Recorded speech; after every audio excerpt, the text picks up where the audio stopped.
Hi, this is a homework question from my math lab.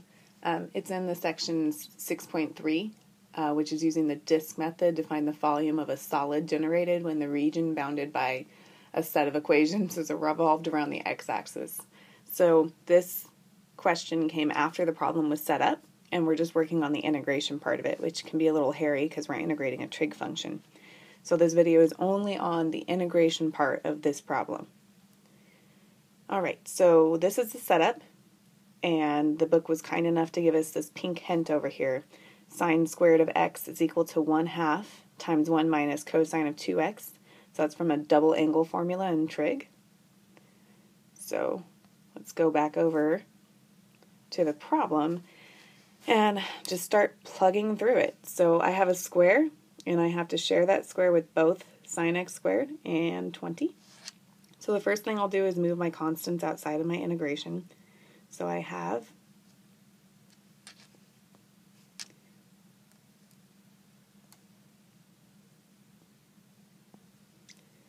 pi, and 20 squared would be 400. And we'll write that in the other way in a minute because it looks funny.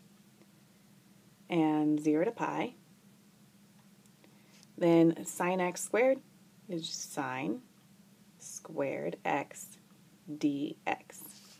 Now I can see that I can use my hint to change this sine x squared into just a cosine function with a double angle.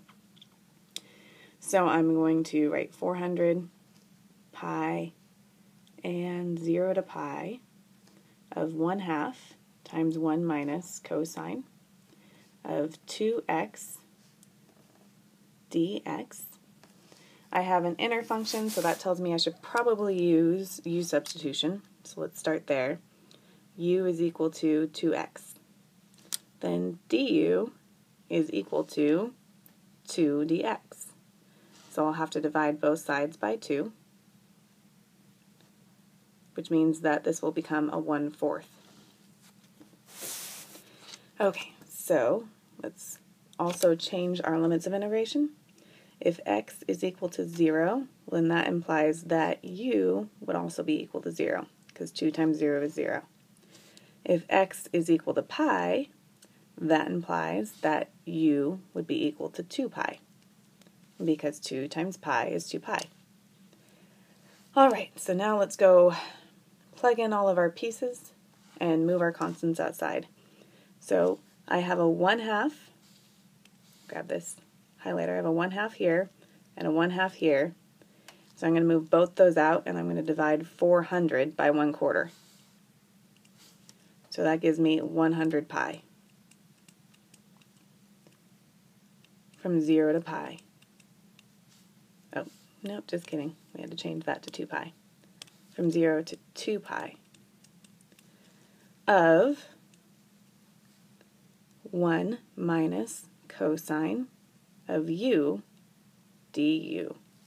So this became a 100 because I have a 1/2 here and a 1/2 for the du.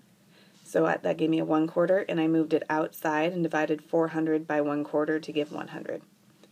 Alright, so now I just have some of my integration to complete. So let's move to the next slide because I'm completely out of room. Okay, so I have 100 pi times 1 integrated with respect to u is just u. Okay, and cosine of u integrated with respect to u is negative sine of u. So this becomes a positive sine of u du. I'm sorry, cosine integrated goes to positive sine, so that stays a negative sine of u, and from 0 to 2 pi. That's better. Luckily, 0 and 2 pi will make sine go away, so it wouldn't have actually done any damage had we actually got the wrong sign there. Okay, so I have 100 pi, and I'm going to plug in 2 pi. Then I have a minus the sine of u, which is 2 pi, so minus sine of 2 pi, which is 0, so that just goes to 0. Then I would have a 0 and another 0, so I'm actually done at 2 pi. So this becomes 200 pi squared. So you can say in the homework that the volume is 200 pi squared cubic units.